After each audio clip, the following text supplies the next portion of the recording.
Meet me in St. Louis, meet me at the fair. Don't tell me the lights are shining any place but there. We will dance the hoochie coochie. I will be your tootsie wootsy if you will meet me in St. Louis, meet me at the fair. With Idaho Skatesman to my left. I don't know what this is. Tank. It means that we're number one. That's right. No, we're both number one equally, and so there were co-number one, which would really be two, but math is math, and I didn't make it out of elementary school, so I don't care. We're in St. Louis, baby. We're here with old Derek Lewis, and we got Joaquin Buckley, St. Louis natives. That's right. Dana White talk about me on the news. Now I'm going to prove him wrong, But first, I'm going to get a miles per hour rate of 150 over 5. That's right. Oh, God. Echo. No, please. In time, mute me. All right, beautiful. Now we're good. Fantastic. Are we good? They got the echo going. Oh well. Echo. Hey, it's a live show, guys. Technical difficulties can happen. Difficulties. Only our fifth or sixth show. It's the fucking Skate Tank podcast. Oh shit! I closed the YouTube, so I don't know what's going on. Only our fifth or sixth. Oh, here we go. There we go. I closed the YouTube, so I don't know what's going on. Oh, here we go. Not good. There we go.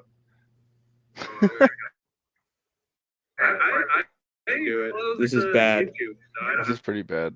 This is very, very, very bad. You gotta get a mic, bro. That's all. Oh God, it's gotta be somewhere over here. Let me see. You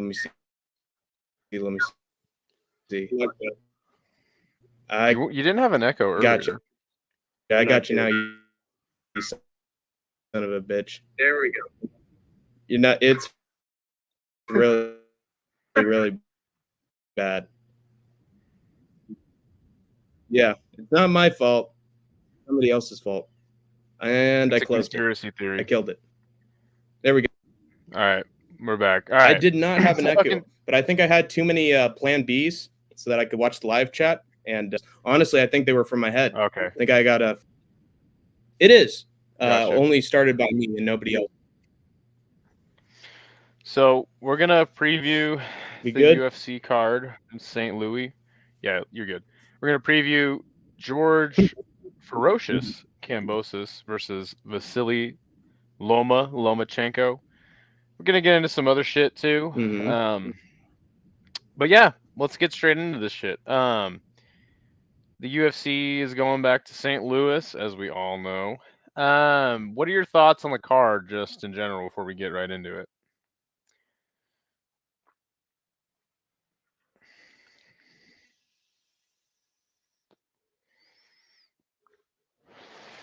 I think we lost Tank. We lost him.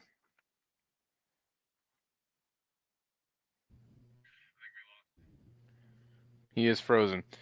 All right.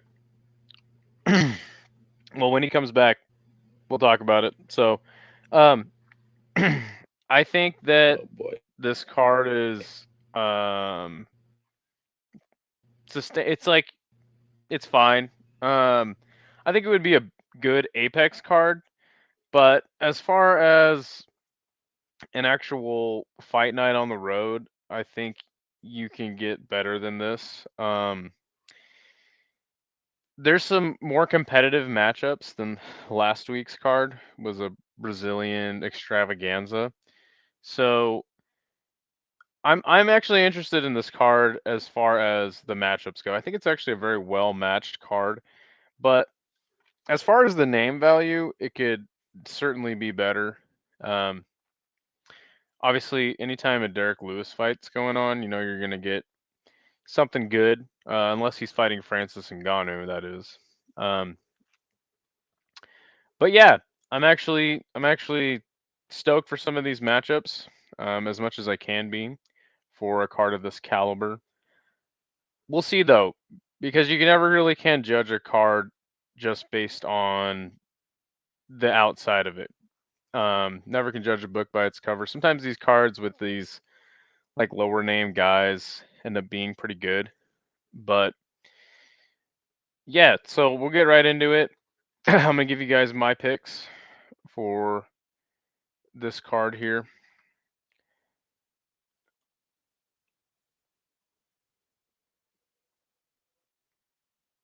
Let's see.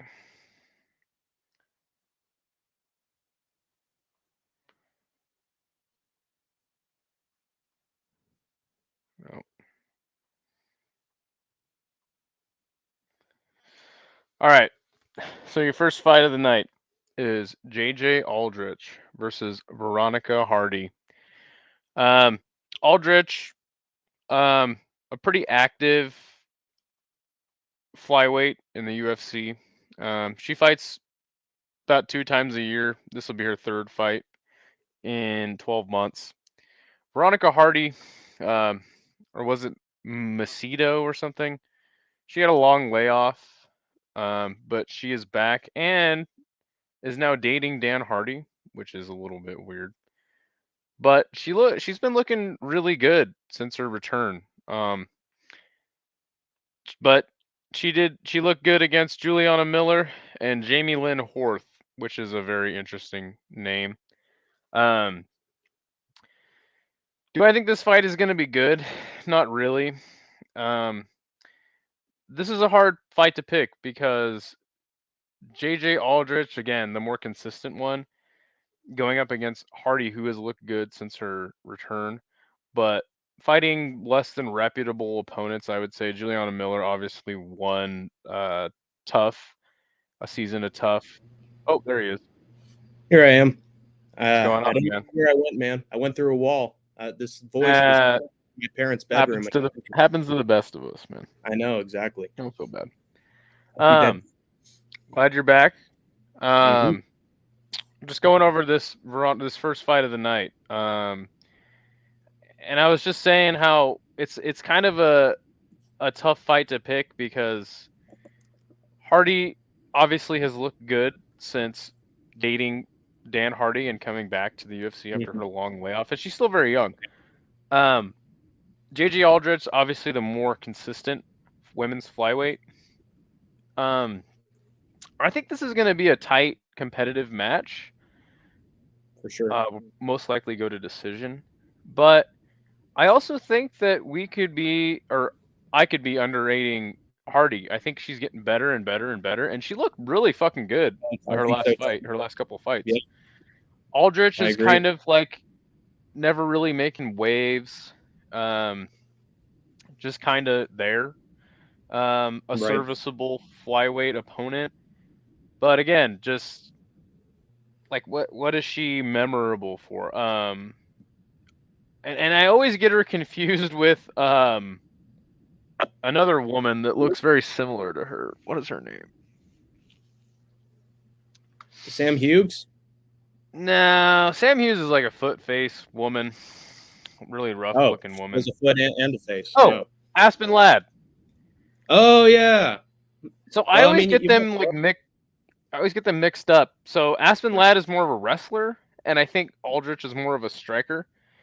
You're a wrestler. So now. this is where I kind of I don't know, and I'm gonna just pick Aldrich to get it done. I lost to Aaron Blanchfield almost 2 years ago. Lost to Lipsky, who we know is up and down. Na Liang and the Montana De La Rosa win to me is pretty interesting. Has the better UFC experience, has fought the better opponents. I think that it's just going to be, like a 29-28, maybe even a splitty city Aldrich. What's the lowdown on this fight, my man?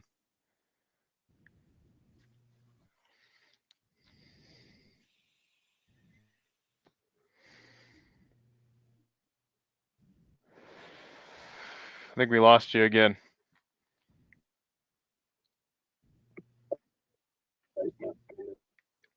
Come back to us, Hank. Come back to us. I'm just pulling up the Tapology page with my picks. Okay. That's probably why it's lagging a little bit. Page set up. Let me share my screen very soon. I'm leaning more towards the theory that Hardy is gradually. Oh God, are you kidding me? I think it's you trying to load up the. Trying to share your screen and load up the page is probably lagging you a little bit. Yeah, you're here, but you're lagging. Hello? I got you. I think that you loading up your screen is kind of lagging out a little bit. Maybe try not to. Maybe try just not to share your screen. So I'm a believer that Hardy is gradually improving further and further over time for this fight, to the point where I think that she can actually outstrike Aldrich on the feet and use her jiu-jitsu to counter her grappling enough, I think, to eke out a decision win. I think Aldrich is good, but she's not great. Yeah. And hasn't beaten the best competition either. Kind of loses those step-up fights too.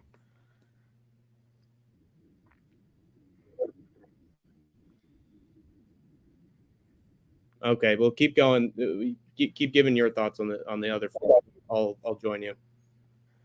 No, I think that you're right though. She kind of loses those step-up fights, and Hardy it's true. just kind of gets better and better after her layoff.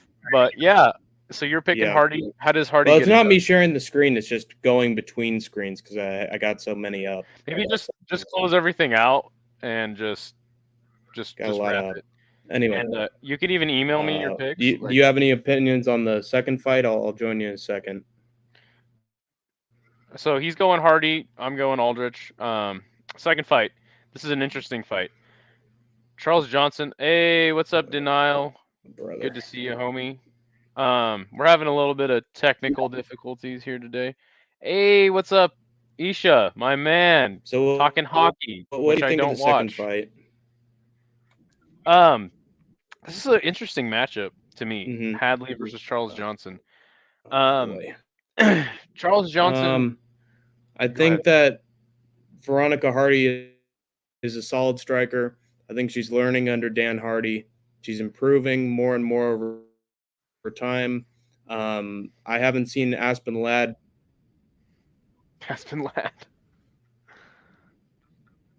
Oh man, Hank's lagging out bad.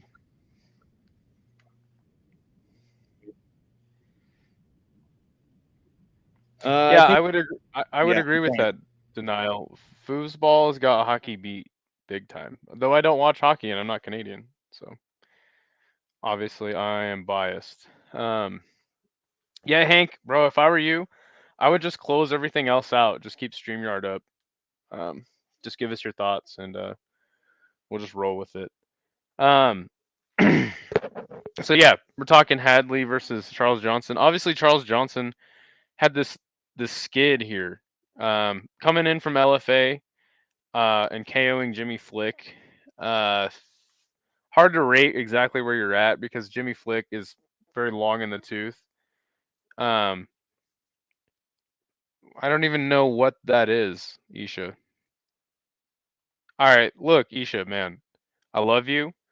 Don't come in here and give us your hockey takes, man. All right, I love you, but I don't know what you're talking about, man. I'm sorry.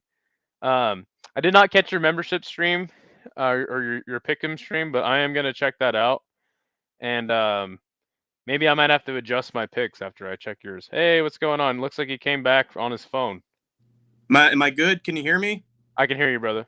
All right, perfect. So my theory with Veronica Hardy was that she was better, get better over time. She was getting faster, and she was learning under Hardy. And I think she'll just be able to do enough to outpoint JJ Aldrich. I also think she has really good grappling and good BJJ in terms of countering her opponent's grappling. I've seen JJ Aldrich out-grapple other women, but not in an impressive fashion, I think. Yeah. I think the more that Veronica Hardy knows and the more she learns under Dan, I think the more she'll be able to counter her stuff and keep it on the feet, where I think she will be the faster striker and the better southpaw. So I think she'll just barely outpoint JJ Aldrich, but I do think this is a very close fight. But it's crazy that we already have our first disagreement for the first fight. I sort of predicted we would as well. Hey, that's what makes this show great, man. If we just agree all the time, the show would suck. Yeah, it'd be boring. We wouldn't be Siskel and Ebert. I don't know if that's an interesting question. Is that what Freedom Fighters is? I don't know. I think you make some great points though. Hardy, though she's smaller, she's the Olympic stream. Oh, all right. I'll be there. I'm trying to get Jay from Rush Hour to do women's volleyball. I think we'll all enjoy that very much. Nice. I think she's the more physical, faster. I've been kind of fading her, and the Miller fight for some reason I faded her off the long layoff, but she looked great. I think you make some great points there. I think this is gonna be a close competitive matchup. As you can see here, most of the Tapology crew is going with Hardy. Aldrich is 32%. Also the age, a little. I mean, we know women hit their peak a little later, and yeah, it's damn near a pick'em with Hardy as a minus 140 and Aldrich as a plus 115. But yeah, no, I think you make some great points, and I think it'll be a close fight. So whoever you pick, you can't really go wrong. Yeah. And thank you for coming in on your phone, and even though your computer was crapping out, man. No problem. Appreciate that. Hey, as long as we got good audio and we got good video, let's keep on going. I got to be a professional here. Thanks, Dino. We appreciate you, man. And anytime you want to hop on and give us your picks, fucking come on the show and tell us your picks in the comments as we go. Yeah, give us your commentary, your GIF-filled commentary. You'll have to do it through sign language. We can't hear you just yeah. So yeah, I was getting into this fight a little bit. Charles Johnson coming into the UFC from LFA, being the champion over there. KO's Jimmy Flick. Not the best looking win. Jimmy Flick's very long in the tooth, though he could catch you in a sub. Charles Johnson is also a high level college wrestler. But then he went on that bad skid. Losing to O'Day Osborne, who is not very good. Cody Durden, who's actually looked pretty good as of late. And then this guy, who I don't even know who that is. And then he had that fight against that Kazakhstan guy. Yes. Where he just he blew through him. And he had a bad first round he had to fight through. Join Twitch, Niall. Join Twitch. Then you can have as many GIF emotes as you want. We got to switch to Twitch, Idaho Skatesman. We have to I'm not doing that. I'm not being a Twitch streamer. Yeah. Maybe when we get a following on here and the people demand it, but that's exactly far in the future. Yeah. On the other side, Jake Hadley got in with a sub 2 years ago against Mitch Raposo on the Contender Series. I love seeing guys actually get in on something reputable on the Contender Series and not just getting in off a split decision. Beats Alan Nascimento, loses to Alan Nascimento, beats Carlos Candelario. He beats Malcolm Gordon, which is actually a decent win. And he loses to Cody Durden. So 2 former Cody Durden victims here at 125. America, Breber. I don't know the game of Hadley super well. I believe he's just kind of like a grappler dude. Obviously got in with a submission. And I think, as at a glance, you would want to pick Hadley, which is, that shows in the Tapology picks here. Majority, unfortunately. But I think Charles Johnson got him on the striking. And I think his defensive and offensive grappling is going to be enough to not get subbed or get sucked too much into Jake Hadley's game. Though I do think it's going to be somewhat of a competitive match. Picking Energy to get it done by decision. Nice. Well, I'm picking pretty much the exact same thing that you did. I think that CJ has had experience as of late with the grapplers. He almost got beaten by one. He was getting beat up by the Kazakhstan fighter, and then found a way to come back and was stuffing all the takedowns and piecing his opponent up on the feet, and looked like Charles Johnson 5 years younger. I think he really restored himself, and I remember seeing guys who were picking him against the Kazakh fighter and saying, yeah, this is a really good underdog. He's just had a bad skid recently, but it's all been against talented fighters, and the guy is still a contender, and he's pretty good in the striking, and he's good at stuffing takedowns. He's just solid all around. And so I was keeping my eye on his fight with the Kazakh fighter, and wouldn't you know it, the guys that I've been following, they were absolutely right about his ability, both in terms of defense and on offense. And I am going to assume that Hadley, I think, is a little worse of a grappler than that Kazakh fighter, and definitely worse on the feet. And he's inexperienced. He's been sort of crushing a few cans on his way here. And while he's been in the UFC, they've been trying to feed guys to him to, make it an easy entrance into the UFC. And so far, he's sort of been failing.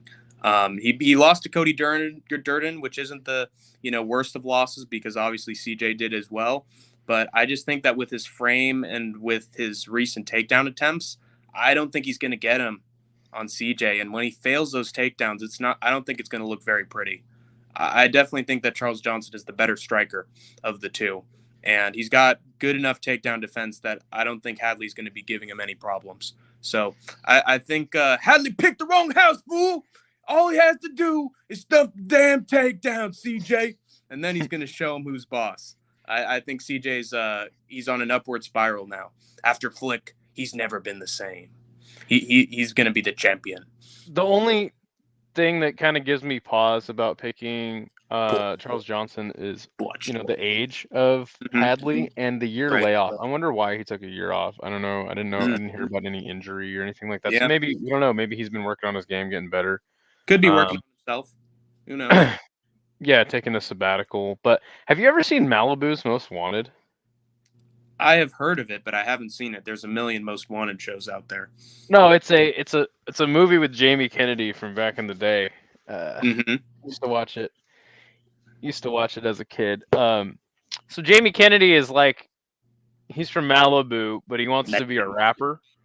And his dad is running for office, local office, and he sets him up to go to the hood. He pays some people to take him to the hood, and it reminds me of a Butters episode of South Park. Yeah, sure.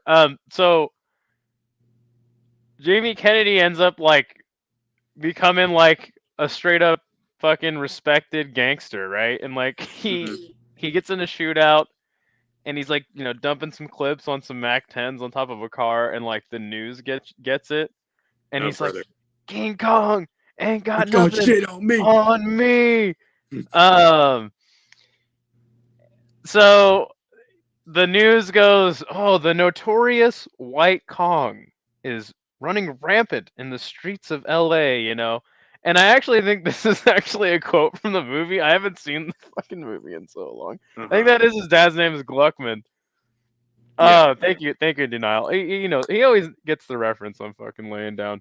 So every time I see this nickname of Jake Hadley, White Kong, I think of Jamie Kennedy in Malibu's Most Wanted. So nice. Can Jake Hadley live up to the White Kong nickname? We shall see. Who the hell knows? All right, next fight. Hank's gonna have more insight on this fight. I know he is, but you got Trey Waters in a welterweight contest. You got Trey Waters taking on Billy Goff. Billy Goff 9-2, Trey Waters 8-10. This is a damn near pick'em, and that's reflected in the Tapology picks. Both guys have similar experience as far as the numbers go. But Goff, look at this. 5-fight, or his most recent fights were all finishes. Same with Waters. He's had the Quinlan decision was his last fight. But besides that, he's got all finishes in his wins. I think you can that is from the show. Dude, I love you, Denial. You're the man. Krista the Barista. Yeah, anyway.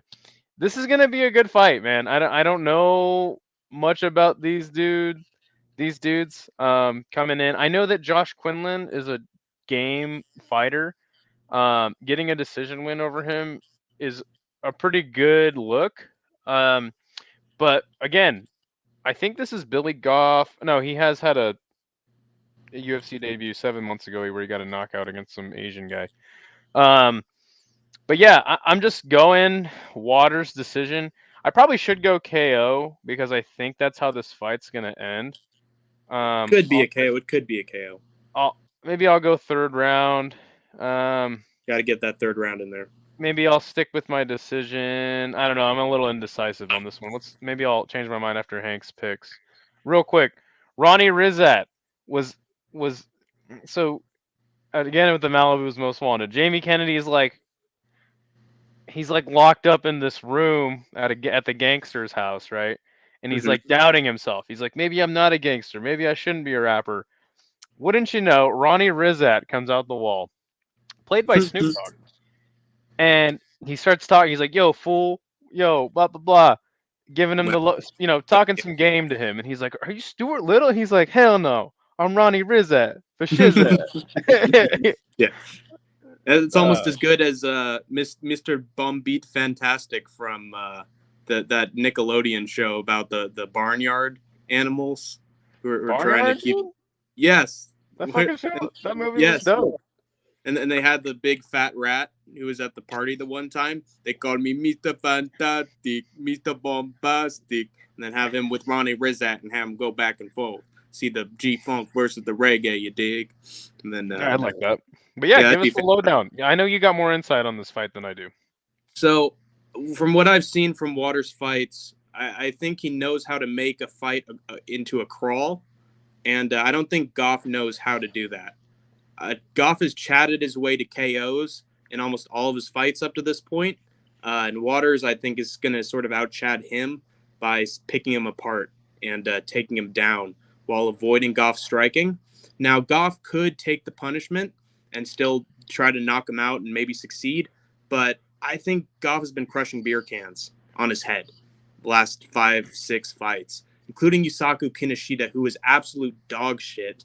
And Goff has very little technique, which usually he doesn't need. But for this fight, I think he really needs it because I think Walters has technique in spades, and which I think will be very bad for Goff if the fight goes to 2 rounds or 3 rounds. I mean, look at these 2 belts here. Exactly. Yeah. I mean, Goff is a little bit skinny. This guy's very muscular. But I think the difference is going to be in their fight styles. And which one's more tentative than the other and which one picks their shots more. And I think that's going to be Waters. I think Waters has good grappling too, good takedowns. And I think he takes Goff down and beats the hell out of him in the first round. He survives. And then in the second round, I think he takes him down again and gets a sub against the more untechnical American. I think he's going to choke Goff and suffocate when he's taken into deep waters, if you know what I mean. Well, now you got me going back. I'm just going to go decision just to be safe. Sure. Because Waters has had some good submissions in his career. Yeah. And I think Goff is the most technical in the world. His last submission was 2.5 years ago. So maybe he's due for one, you know? Yeah, we'll see. Kind of like the Yellowstone volcano, you know? Right.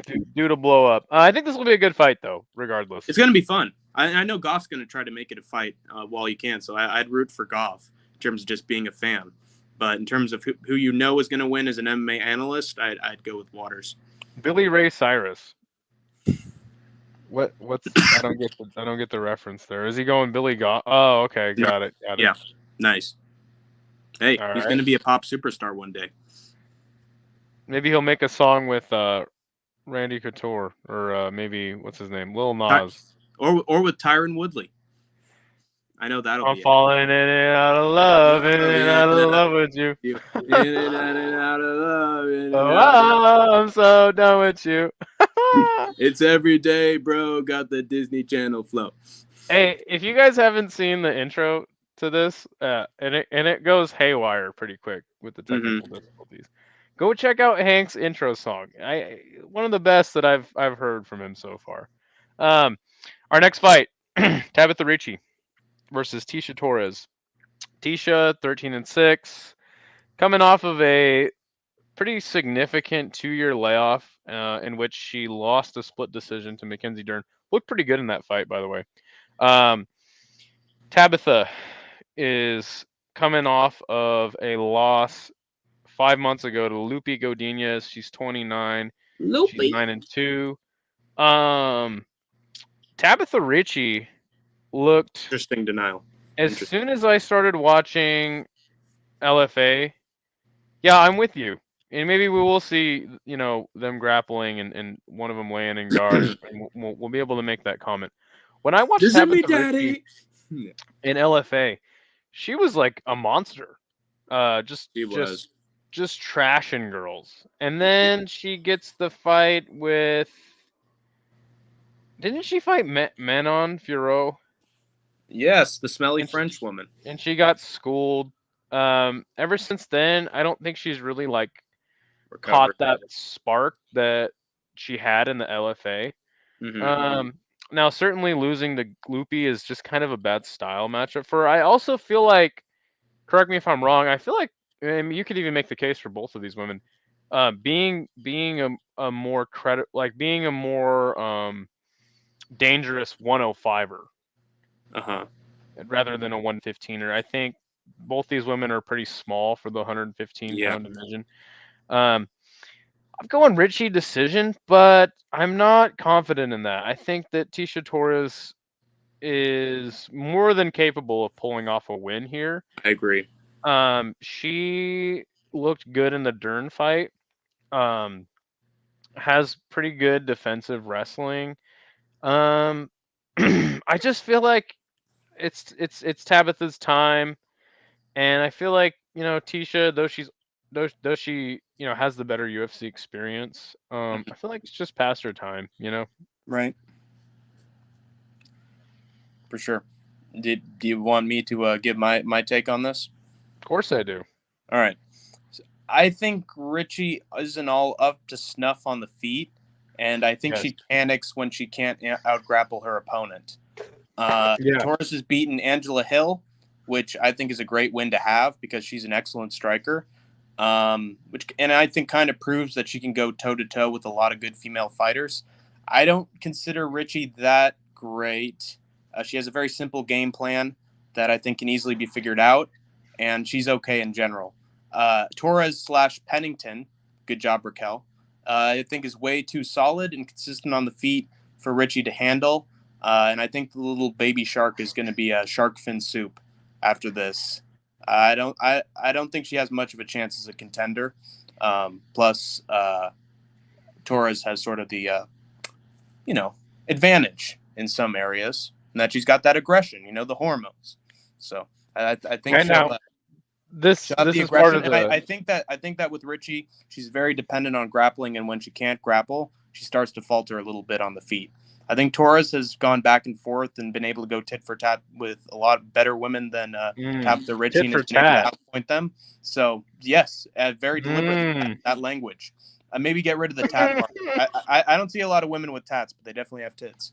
So I just think that she'll be the better striker. And if she trains takedown defense for this fight and she starts stuffing Ritchie when she goes for takedowns, I think she's going to be more of a problem for Ritchie than Ritchie will be for her in this. Do you want me to add your laptop?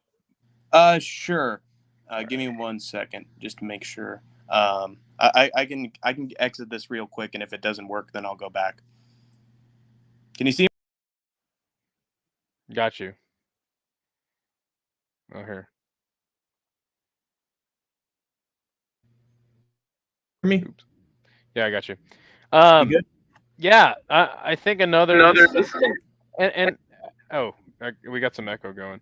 We good? Yeah, and of the 4 fights we've covered so far, again, this is why this card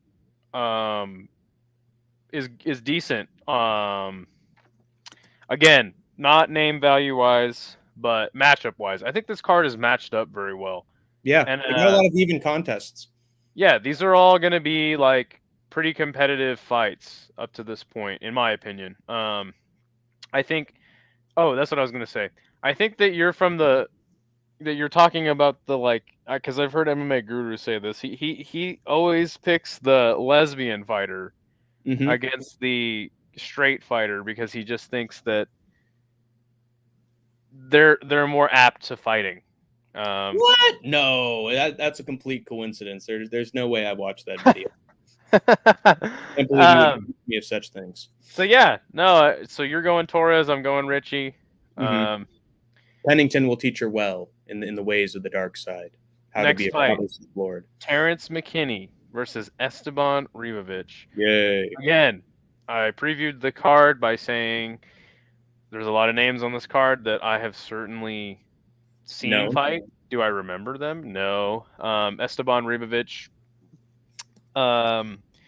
is 1-4 in his last 5 fights, losing his UFC debut to Loic Radzhabov. Getting out grappled by him, that's Loic's game. That's all he's ever going to do, is grapple the shit out of you. On the other side, Terrence McKinney, just up and down. He looks fucking amazing sometimes. He looks terrible and gets knocked the fuck out or subbed by Nazim Sadikov. Come on, man. But on a 2-fight winning streak, all of his wins are by finish, which is interesting. I have him by decision here. I'll probably change that. But I think that Terrence is a guy that he's like a get or get got guy, and I love that about him. Also, I probably should root for him because he trains out of Spokane, which is not very far from here. But Spokane, it's got Terrence McKinney, it's got Juliana Pena, and it's got Chiesa. So, are people from Spokane or to train in Spokane? Are they good fighters? You can debate that, but I'm gonna pick McKinney to get it done here. I think he's gonna get it done by KO. I'll go second round. I know, shocking. And honestly, the biggest thing for me is just looking at this card is these guys from Argentina. I don't know how well developed Argentina is at this moment. I don't know if Esteban has switched his training shit up and he's training in the US now. But also his nickname is El Gringo. I mean, come on, man. I mean, just T-Rex versus El Gringo. Just based on nicknames alone, I got to go Terrence McKinney. And again, he's from Spokane. He trains out of Spokane. Maybe he changed, or no, he's probably from Dallas and he trains up in Spokane now. So yeah, I'm gonna go Terrence McKinney. I think he'll get it done by knockout. But again, not super confident in that because we never know which Terrence McKinney we're gonna get. That's true. It's one or the other. It's like flipping a coin. Is it going to be heads or tails? Is it going to be the evil, the badass side, or is it going to be the sad side? I think it's going to be the great side. And shockingly, I have him by round 2 KO as well. Let me go through it with you. So first of all, I want to say to McKinney, silly rabbit, Ribovic is for kids. I think that McKinney has gotten the time to rebuild himself and fight a lot smarter in the cage. I think that Ribovic has not impressed me that much on the feet. He hasn't really gotten any finishes upon entering the UFC. His technique and his power advantages are pretty much gone. So if Ribovic gives McKinney any breathing room, I think he's going to get pieced up by McKinney and eventually knocked out cold. I'm calling it now. I think the Tricks Rabbit is going to get it done despite his one-and-done rep and somewhat cringy online behavior. I think McKinney's like just slowly rebuilding himself over time. They're obviously not giving him the best quality of opponents, but he's still knocking them out. And if he has good coaching and good training, he should know how to survive a first round and sort of learn how to keep his power in his hands and throw 1-2s and jabs like Cody Garbrandt did, when he was just I just hit guys with one-punch knockouts and that's all. And then he slowly learned how to get a little bit of technique over time and keep himself patient and eventually choose his strikes. And I think if McKinney's smart and he has good coaching, he's going to follow that same approach. He might very well get this done in the first round because, again, I have no trust in Ribovic's punching power. But I see this going to a second round, and then McKinney gets a very early knockout. because I think he's just too quick with the hands, and he usually gets put out by like very powerful or very fast guys, and I don't think Rybovic is one of those guys. So I think Rybovic, 3 KOs or 2 KOs before his Contender Series debut, which he got a KO in.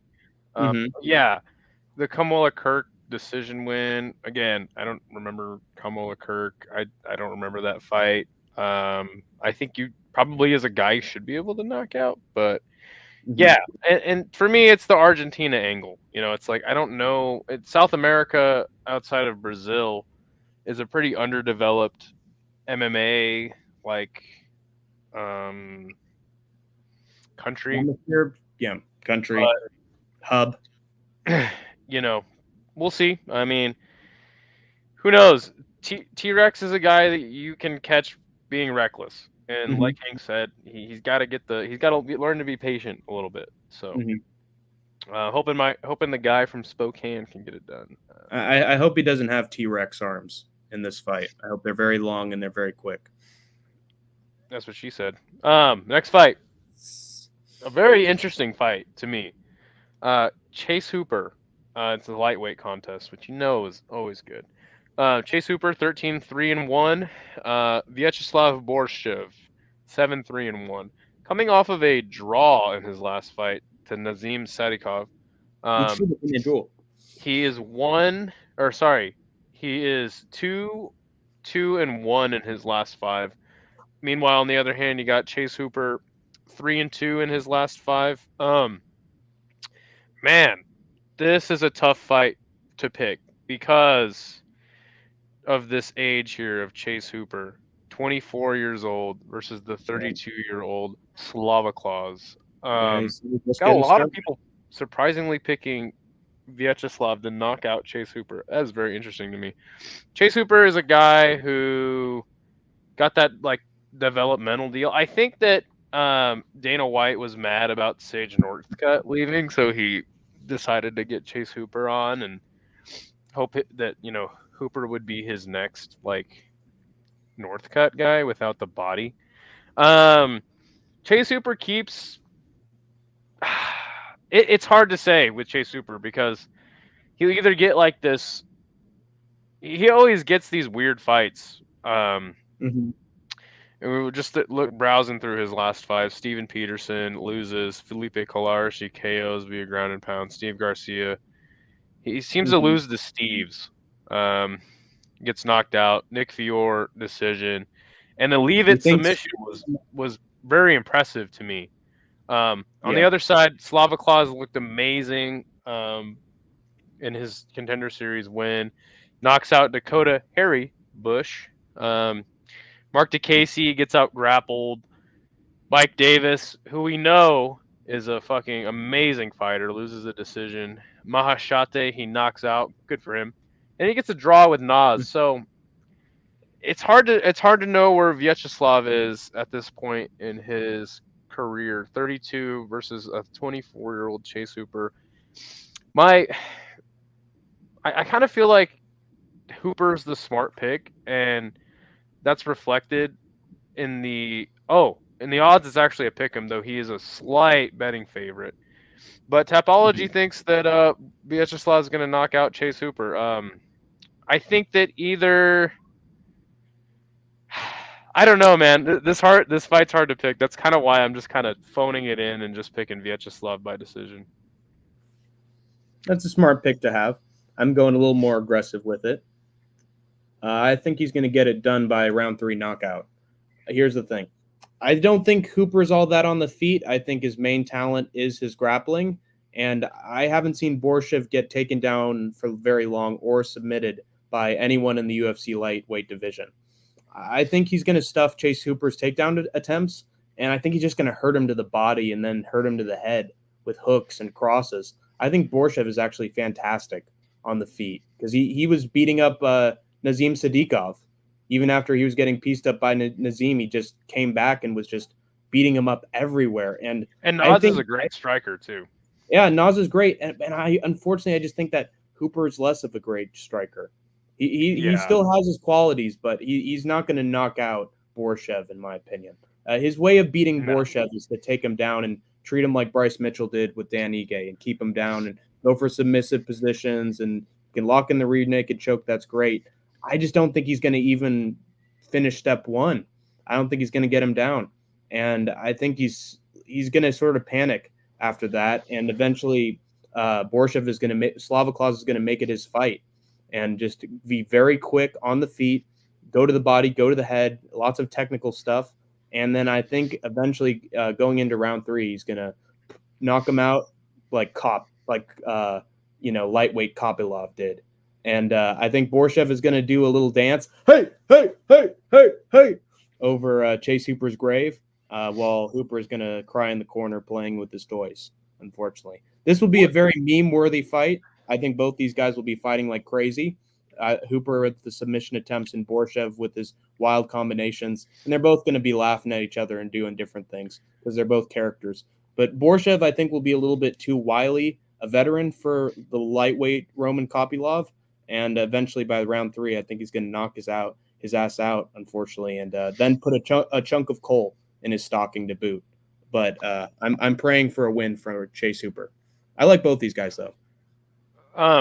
I think Chase is like a victim of that early getting in the UFC too early and not being developed. Because certainly in his losses, and certainly in his losses, he looks fucking terrible. He gets fucking beat the fuck up, taking a lot of damage. But in his wins, sometimes he looks good. You know, you're like, wow, Chase Hooper's really improved. And then sometimes you're like, that wasn't anything to write home about.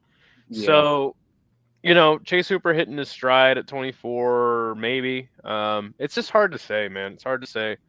That's why I'm going safe, picking Mr. Slava Claus by decision. But I don't think you should necessarily count out Hooper. I think we'll really know what this fight's going to look like by the first minute of the fight or two. Mm-hmm. You know, we'll really know where both these guys are at and you know, the game plan from Hooper.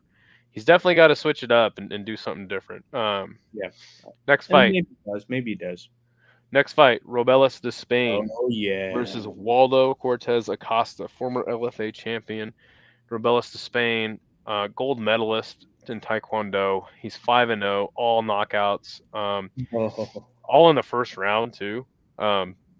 Meanwhile, on the other hand, you got Waldo Cortez Acosta, 32 years old. Robelis 35. Interesting. I didn't know that. Well, I don't know. We actually don't know his age because he's from Cuba, but he's 6'7". Cortez Acosta 6'4". Beating the likes of Jared Vandera, Chase Sherman, losing to De Lima, beating Brzeski and Arlovsky in his last win, which is actually pretty decent name. Not so much at this stage. But yeah, just beating UFC washouts, nothing too exciting. He looked, and you know what? He's never really been like an exciting fighter. He's just measured, has decent boxing. Likes to keep it on the feet. Could he be? I think that you'll see Robelis get exposed at some point in the UFC. Does that mean he gets viciously knocked out? Does that mean he gets out wrestled? Maybe. I don't think that Waldo is the guy to do it. So all my homies are picking Robelis KO1. And I would be one of those people. To quote the Trailer Park Boys, propane, Despain, as Isha and the Trailer Park Boys would say. I think that everybody's got it right. I think that Despain is going to destroy the heavyweight division, at least all the fat heavyweights. I think he has one-punch knockout power. I think he has a surprising amount of range on the feet with his kicks, his punches, and his counter-punching ability. For a heavyweight, at least, he's in good shape. And meanwhile, Waldo or Cortez Acosta has none of that ability. I think Salsa Boy is going to get torn up by Despain like it's a dance floor at a local Cuban bar. The salsa will be playing as Despain veers left, kicks right, falls over, and then knocks out Waldo Cortez Acosta. as he's falling down, he lands a perfect counterpunch and completely sends him face first into the canvas. I think both these guys actually don't have a lot of technique, despite one of them being a bronze medalist in Taekwondo. Oh, bronze. Thank you for correcting me. I think Acosta just so happens to be a football player who is so much worse, and he couldn't even put away Andrei Arlovsky. So, I mean, that's the benchmark. And not some heavyweights have a hard time knocking out on Andrei Arlovsky. I will say he's gone to a few split decisions, but Cortez has power against guys who are not good. I don't think he's going to have power against a guy who's this just frenetic on the feet and just full of kinetic energy and crazy with his shots. If anyone's putting the other guy out, it's going to be Rebels to Spain. Sure. And I think that Acosta's in for a world of hurt. I hope that the XFL calls him up soon after this. I think that Acosta needs to come back home to I would disagree with you in saying that neither guy has a lot of technique. I think that for my eye, I think, well, now that I'm thinking about it, though he's a measured striker and he kind of picks his shots, better than some heavyweights do. Mm-hmm. I think you actually are right in that. And it is like his technique isn't crispy clean. You know what I'm saying? Like his boxing isn't crispy clean. It can be a little sloppy. It can be like sure. But I will say that I think I'll give him a little bit of credit and say he is he's an all right striker. He's not the worst striker. And how about that punch that Robelis knocked out Parisian with? Well, it was like here. He caught him here on the side of the head and just fucking cold him. Yeah, it just shows that he has absolute power in his fists. Yep. We got to have him on the punching machine and have him deliver a right hand and see how much power. I had a little bit of pause picking this fight. I thought about maybe picking Costa to get the upset. Not on Tapology, of course, only on the betting line because he is a plus 200 underdog, which I think is actually a pretty fair line. But again, I think that everybody's on the right track and saying he gets knocked out in the first round. I mean, Salsa Boy's gonna probably hit him with a few clean shots. Like I don't think Robelis is gonna look 100% perfect in this. That's what I was gonna ask you about. Does Robelis, because I think his last couple wins have been like a combined, or I think like his whole MMA career is like under a minute. Yeah, he's trying to compete for Aspinall's record. Does Cortez make it out of the first minute of the fight? God, it's so tough because it's just an onslaught from Robelis. And it's crazy that we're debating if Cortez can make it out of the first minute, or the second round, yeah. But I mean, he's just that kind of fighter. And the thing about him, if he's an Olympic medal Taekwondo master, he's going to be quick as hell in terms of catching his opponents with a kick or with a punch. Like, it's nonstop fighting when it's Taekwondo, and it's kill or be killed. So, I mean, I think Robelis is going to put out all of his energy in that first round. I don't think it makes it past the first round. But does Cortez get a takedown? That's what I'm interested in. Yeah. And then another question is, does Robelis get back up? Right. Pereira. Exactly. Cortez, I haven't even seen him wrestle, I don't think. Yeah, I don't think he has the talent to be honest. He knows how to tackle people in football, but I don't think. Is he a football player? I think he's a former football player, but it's been long past that. Now he's a UFC fighter. I don't think. If I'm Cortez Acosta, I'm fucking trying to take down Robelis to Spain. Yeah. But again, I think Robelis gets it done in the first round. Go ahead. Sorry. I think this is also an example of who was that Brazilian guy on the last UFC card? His name was Denise something. The kickboxer? Yes, the Brazilian kickboxer. He got taken down by Austin Lane. Yes, almost pounded out in the first. Almost got finished, and then in the second round, he just pieces him up and absolutely stops the takedown finally. At worst, I see him taking down to Spain and holding them there for a long time. And then the second round comes around, and Despain gets his second chance, and he doesn't let it up. And I like this matchup too. Like, it's a big jump up. It's big, right? And Waldo obviously winning against UFC washouts and losing to De Lima, but going the distance, sure. Which is just which is awesome. You know, and then Bresky KOing him, who is just probably one of the worst fighters I've ever seen in my life. You know, but He's yeah, just very forward to this guy getting knocked out. Very forward to yeah. Waldo getting knocked No, out. and again, all my homies picking Rebellis to Spain KO, and I'm excited to see it go down. Yeah. One more thing about Rebellis. Should this have been? Now I know this is crazy, but like, should this have been Derek Lewis versus Rebellis to Spain? I think that would have been a massacre, man. I think people would have been very sad to see that. And also, I think that the UFC sort of wants Lewis to end his career on a knockout win, or just have him tie the record or break it again, so that now Lewis has we'll get into that a little more. I think he's getting. record. Yeah. I think he's getting some better treatment from the UFC because he didn't go sign with PFL and take the Francis fight. But and he took the Almeida fight on short notice, so maybe they feel they have something in his hometown as well. So all right, I think the next fight, a fight I am pretty interested in, a 145 contest between Sean Woodson and Bruce Leroy Caceres. Woodson is he is 4-0-1 in his last 5, getting a draw against Luis Saldana, split draw. On the other, he's 31. He's from St. Louis, the hometown boy, 6'2", and the featherweight division. Always a talking point when you're talking about a Sean Woodson fight. Used to be a heavyweight boxer. I don't know if you knew that.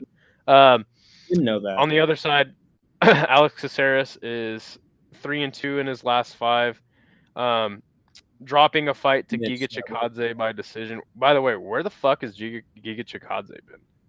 Anyway, that's a topic for another show. Where in the world is Carmen Sandiego? But yeah, man. I've been like hot and cold on Woodson. I really like Charles Jourdain, and he got the win over him pretty handily. Charles wasn't really able to do much against him. Obviously, the striking is Woodson's biggest point. Obviously, used to be a heavyweight boxer, but Alex is a very credible striker in his own right. With the kicks, had that amazing knockout against Erosa, I think it was. But I think that Woodson is just too much for a lot of these guys at featherweight in the striking. Being 6'2", kind of weight bullying his way to wins. Just being the bigger guy, and he's fast too, and he knows how to use his distance. So I agree. I don't see Alex getting knocked out in this fight. I think it goes to decision. I think Woodson wins it pretty handily. I don't think he ever gets into much trouble. The only place that Alex Caceres can really give him trouble is with the grappling, which he's not like the best grappler, but he can hang, in the 145 division, which is full of some tough wrestlers, to be fair. But yeah, give me Woodson by decision. Give me Woodson by decision as well. Once again, our fates are intertwined. Caceres, I feel has not impressed me that much in his last 2 fights, while Woodson has done the exact opposite. I think that Woodson's boxing is really clean. He's tall and he has a great reach. He has excellent technique. I think he's the guy to outpoint his opponents rather easily to a win, and that seems to be how Caceres usually loses or comes close to losing, is being outstruck and outpointed. Woodson won his last fight very clearly. There was not a need for a split. They gave the third judge gave that to Jourdain for no reason. He's got great body shots and knows how to put on the pressure against his opponents, whereas I feel like Bruce Leroy usually comes very close to fumbling fights. He should be winning rather easily. I think Caceres' technique is going to sort of falter against Woodson's, and I think that Woodson should get a clear/split decision win, of course. Plus, Woodson has no hair, so I don't think he has anything to lose and everything to gain, especially against somebody with a bigger head of hair than him. So I feel that jealousy is going to fuel him and push him to a win. Now, I have seen Bruce Leroy get the glow. I don't know if you've ever seen The Last Dragon. Have you? Have I? You got to watch it. It's a very corny movie, and that's where he gets his nickname from, The Last Dragon. And in the plot of The Last Dragon, like this dude is like, it's like a very corny karate movie. Bruce Leroy, he searches for the glow. He's trying to get the glow, right, to fight Tough Enough, I think his name is.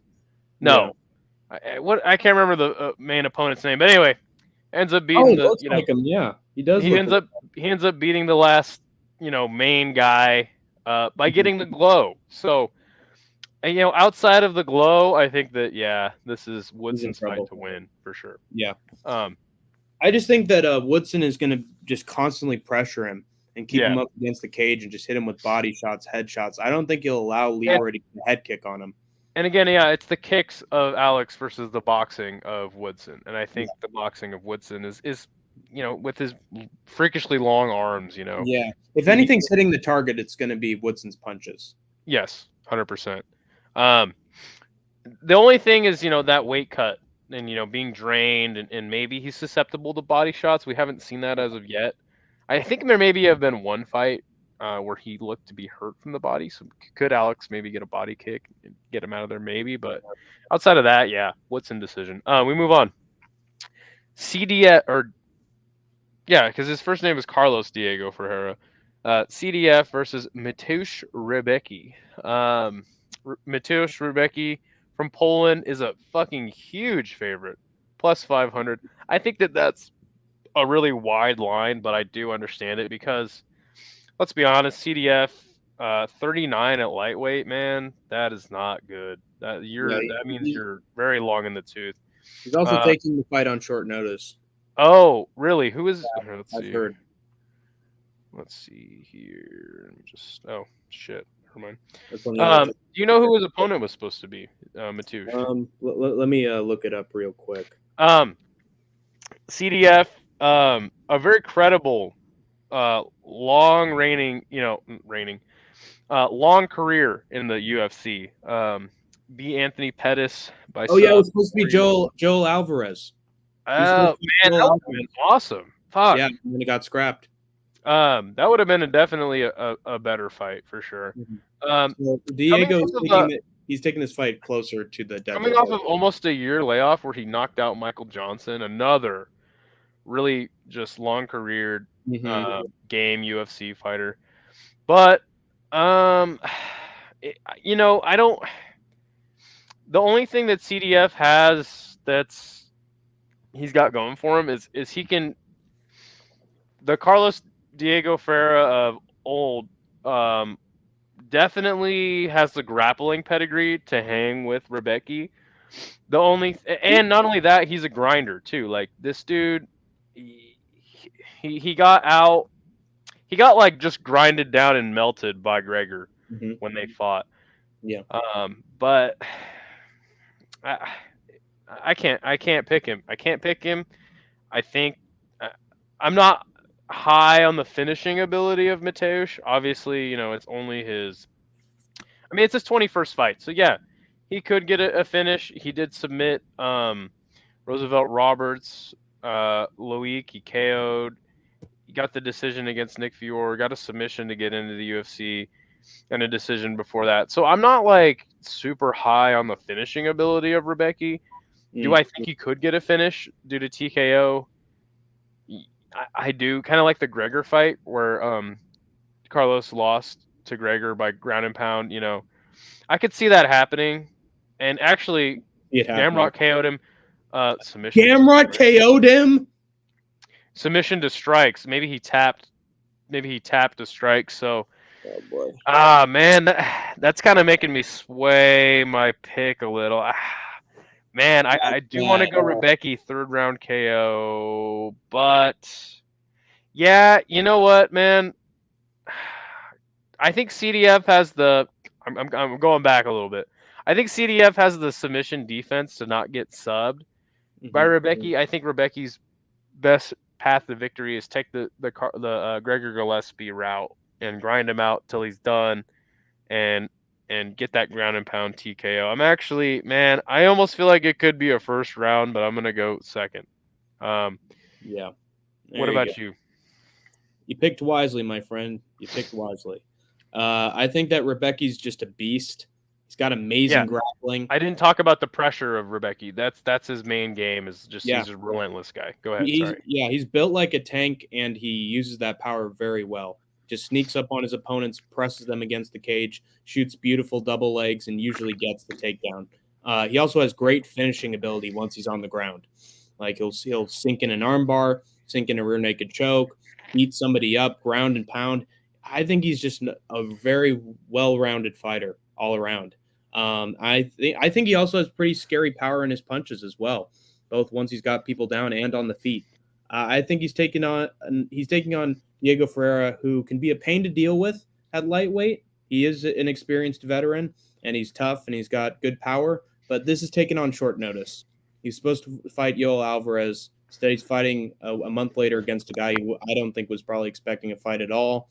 I feel like his takedown defense won't be that up to snuff, and Rebecki's just going to maul him. I think he's going to take him down and start beating him up. But Ferrer will be tough enough, I think, to withstand round one. Then in round two, it's just going to be the same process over and over again. I feel like Rebecki's just going to deliver punches and bunches. He's either going to get the ground and pound or he's going to get a standing TKO, in my opinion, because he's just going to break down Ferrer until he's got nothing left. And even if CDF wasn't taking this fight on short notice, I would pick it to go the same way. But again, like the CDF who fought Pettis 4 years ago, I would actually pick to win this fight. But yeah, man, it's 39 lightweight, man. It's probably time to hang it up. Party's over. Maybe we'll see him in George Masvidal's BK MMA after this one. Yeah, that'd be fun. He'd probably get a few good paychecks.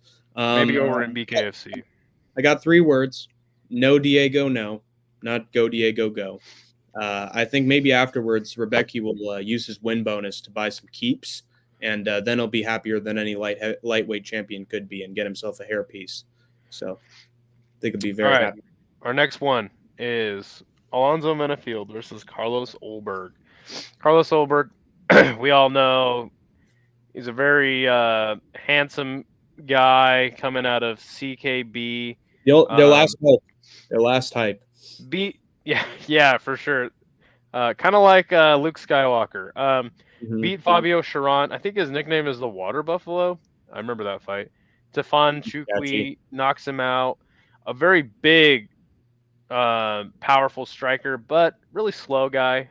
Nicolai Mariano. I picked him to lose that fight, and he ended up knocking out Mariano, which was very impressive to me. Knocks out Ihor Peteria. I mean, who doesn't? Yeah. And then the Da-Ung Jung submission caught me by surprise. And I keep fading Carlos Ulberg. And I'm almost wanting to do it in this fight too. Because of the last win that Alonzo has to Dustin Jacoby. I think it's a very similar matchup. A kickboxer against Alonzo Menafield. I think that is going to give him a lot of confidence going into this fight. And I think it's a little bit closer fight than we might be thinking. Carlos Ulberg minus 275 favorite, and Menafield plus 220. I think that again, Alonzo's got a lot of confidence going against a similar matchup, but I'm done fading Ulberg. I think he's a real deal, and he's going to show that here. I'm not entirely sure about the knockout.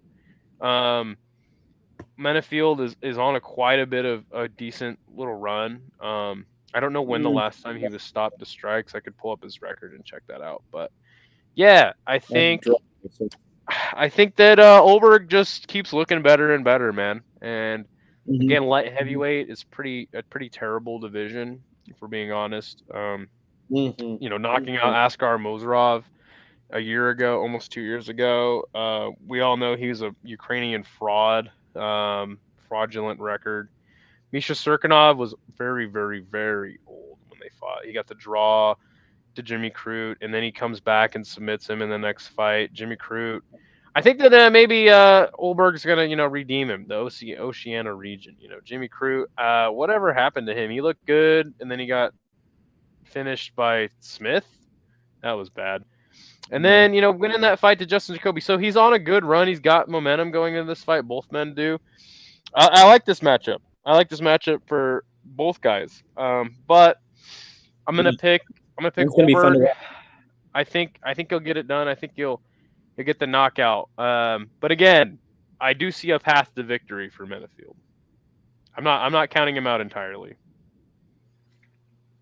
And I'm not counting Menifield out either. I think he has a lot of power in his fists, and if he hits you the right way, he can put you out. But I think that Olberg is a level above Dustin Jacoby. Olberg. Again, this is the last CKB fighter on a win streak that Jim has left. So they're probably going to put a lot of extra effort into making him succeed, as the guru said. I think Alonzo is a very good striker. I'm impressed with his grappling as well, but he was getting whooped by Dustin Jacoby when he wasn't dropping him. I think Jacoby is a glass cannon and doesn't have much pepper in his shots, and I can't say the same thing for Carlos Olberg, who I think is way more technical than Jacoby, but has power and great timing in his shots. And at one point or another, I think he's going to put down Menifield. And I think he's going to finish Menifield too in round 2, like you said. I don't think his chin is as bad as Jacoby's at all. I've never seen him get dropped. I've seen him take a punch or two before and recover. Dustin Jacoby. All right. Is that not his name? I think it's Jacoby. Jacoby. You're watching too much MMA Guru, man. Like Jacoby Myers. I think he has sniper-like precision with shots, and I feel like he's going to take Alonzo by surprise. It won't be a back-and-forth affair like most of Atomic Alonzo's fights have gone with Crute or Jacoby. And I think if anyone's putting the other guy away, it's going to be Olberg. So I think he's going to spear Menifield out of his non-existent shoes, and I think he's going to drop the A-bomb on him. So I just feel like he's got more power, and he's got great technique, and he's a sniper. So it's not going to be a very close competitive affair. I think he's going to drop Alonzo, and he's going to surprise him. We move on up the card to the people's main event. Joaquin Buckley versus a man named Nursultan Rodzhabov. Nursultan, he's from Uzbekistan. Did you know that the leader of Kazakhstan's name is also Nursultan? Pretty interesting. Wow, he's in with the royal family then. Nice. This is a fight that I am pretty lost on as far as who I'm going to pick. I can see either man getting a knockout. I can see either man going to decision. I could see the fight going pretty much either way. Joaquin Buckley, he's like up and down. He's on a 3-fight win streak. The only thing that I'll say is Nursultan coming down from middleweight. He has a 7-6-1 record at welterweight, so that's interesting. This is obviously his biggest stage in the UFC. He's delivered so far. Yeah, for sure. But again, I don't remember. I do remember his last fight. Oh my gosh, it was 4 weeks ago. Holy shit! First card. Time goes by so quickly. Yeah, where he knocked out the criminal Sequidrius Dumas. Then he knocks out Bruno Ferreira, which is a great win. Man, yeah. I want to, again, not having a dog in the race, not really knowing how this fight's gonna go. I'm just gonna pick Buckley to get it done. I think that his only chance is to get it done early. I have second round up there, but I think the first round is where Buckley. We've seen Buckley kind of struggle to get that knockout. Yeah, I mean he has a good gas tank though. He doesn't completely gas out when the second round or the third round comes around. He's had a few late round finishes. We've seen him struggle to get that knockout, struggle to set it up, I guess. Yeah. And he's a get or get got kind of guy, kind of like Terrence McKinney lower on the card. But yeah, I can see a path to victory for either guy and a knockout for either guy or a decision win for either guy. Let me move up. Here we go. Uh-oh. We got one last disagreement. I think that Ruzabov is going to catch Buckley with something, like Chris Curtis did in their fight. I think he's bigger, he squares his hips, and can deny the offense of his opponents, whether it's the punching or the kick game. I think he's going to grab a kick from Buckley at some point, and he's going to make him pay for it. He's got bricks for hands, one punch knockout power, and he's gotten first-round knockouts in his last 5 fights against good opponents as well. He knocked out undefeated Bruno Ferreira, like you said, which is quite impressive as well. And I don't think he's going to gas out as a very large striker if he isn't grappled, which I don't think Buckley will want to do. I think he'll want to keep it on the feet and get a highlight reel knockout in his hometown. But I think eventually he's going to catch Buckley during an exchange, as Buckley's trying to set up something, like you said. I think as he's trying to set something up, Ruzabov's going to catch him in the moment and floor him with something. And then I think he's going to brutally put him out, which is a shame because Buckley isn't a dumbass like Cedric Dumas, at least not all the time. And it's in his hometown too, which is sad. But I think this is the kind of guy that Buckley gets knocked out when he against. I think he's a big guy with knockout power, and he's just good at countering offense. He's got good counter shots.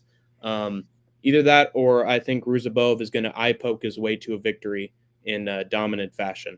And fuck Gary Copeland. Sort of like Chris Weidman. Yeah, that's my conclusion. Yeah, and I think this is going to be a great fight.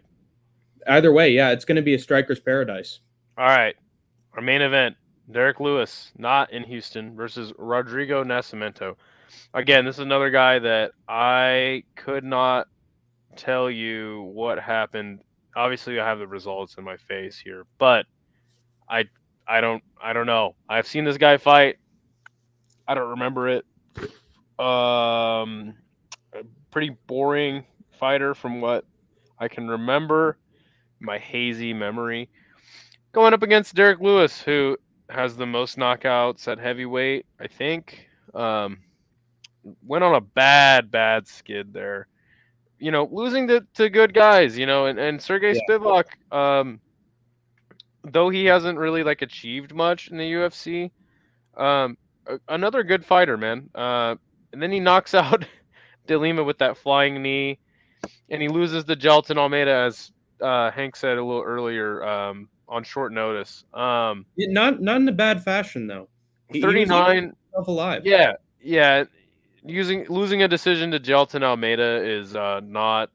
We can't fault you for that. Yeah, if anything, we should be thanking Lewis for exposing Almeida as a green ass guy you can't punch. Yeah, so he's 39, 31 for Nascimento. Outside of I think that Nascimento's best chance for a win is in a decision. Could he catch Derek Lewis? Swinging, is Derek Lewis washed? Potentially, but I think Derek Lewis knocks this guy out. I think he gets it done. It's just hard to say where Derek Lewis is at, honestly, at this point. It's very hard. Although I will say that he's looking in good shape compared to his previous years. Drinking. Again, I'm picking Lewis KO 1. I think I should probably go a little later. I think I'm gonna change my pick to round. Oh, sorry, I have it 2. Yeah, I'm gonna stick with 2. I think that he finds that knockout shot in round 2.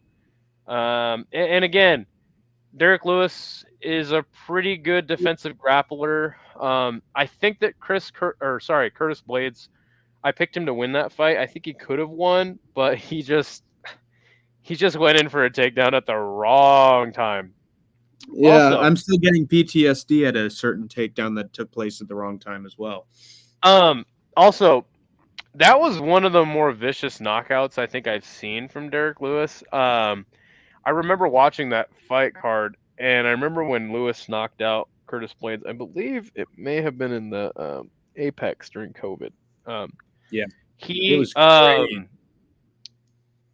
The commentary was trying to cover up the screams of agony from Curtis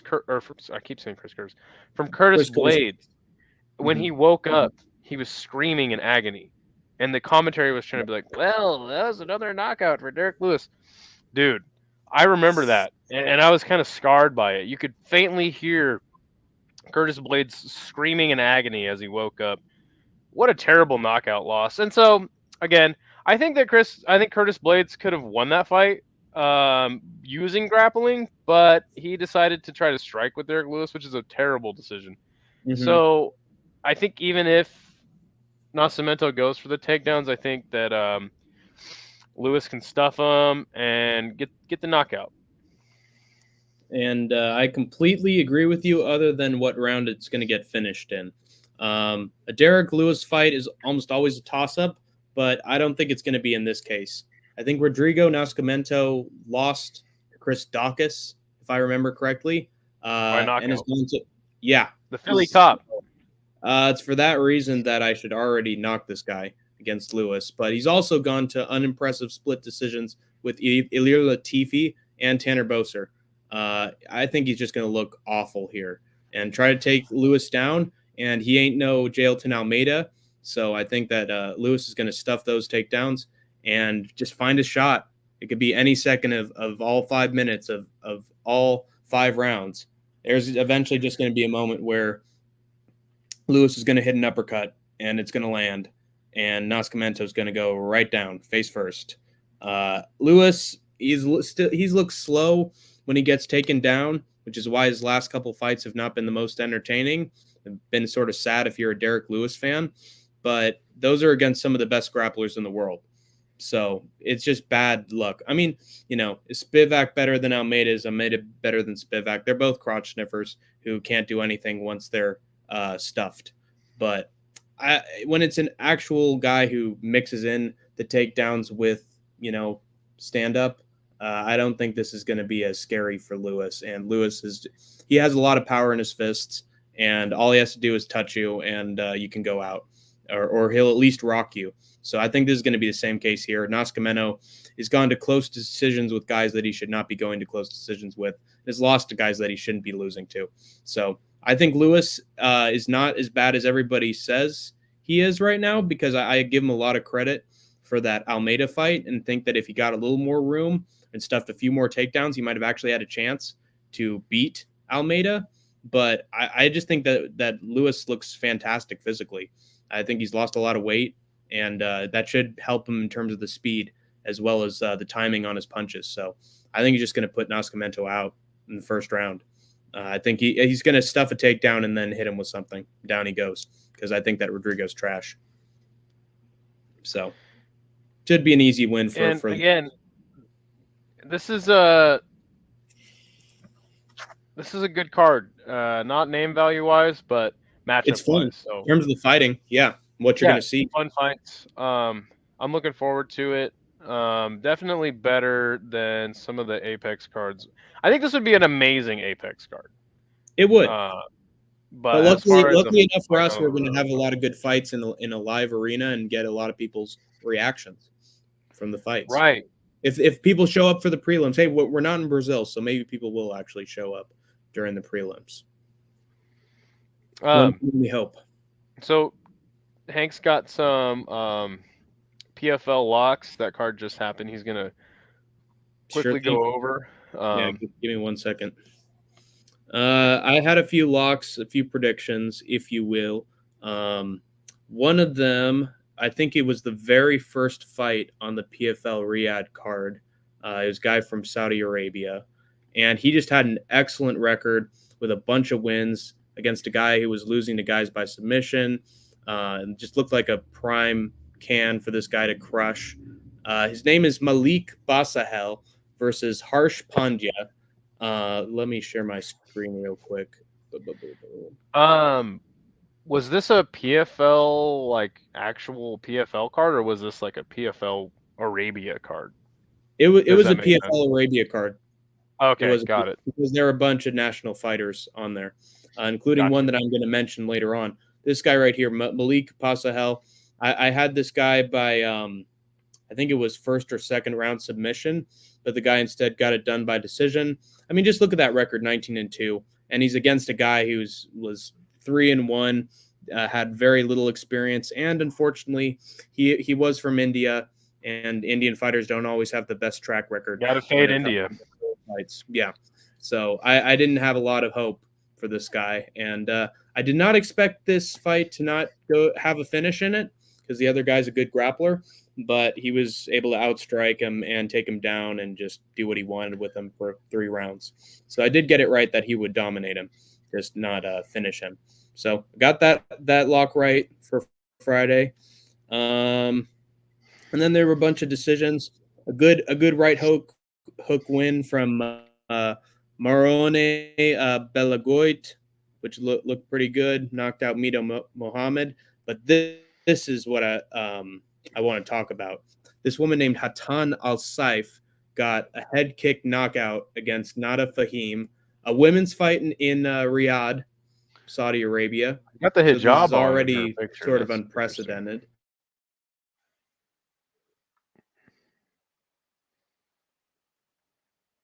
Oh no, did we lose you? Oh shit, we lost him again. And there was a great article. You're back. She did not have the hijab on when they fought. Oh, wow, I'm surprised they didn't throw her in jail. Oh boy. You're back. You're back. What about now? You're back. You're back. So I'm surprised they didn't throw her in jail. There was a good CNN the hijab on. Yeah, I'm surprised they didn't either. Okay, good. Yeah, it was to their arms and to their legs, but they did have the hair up.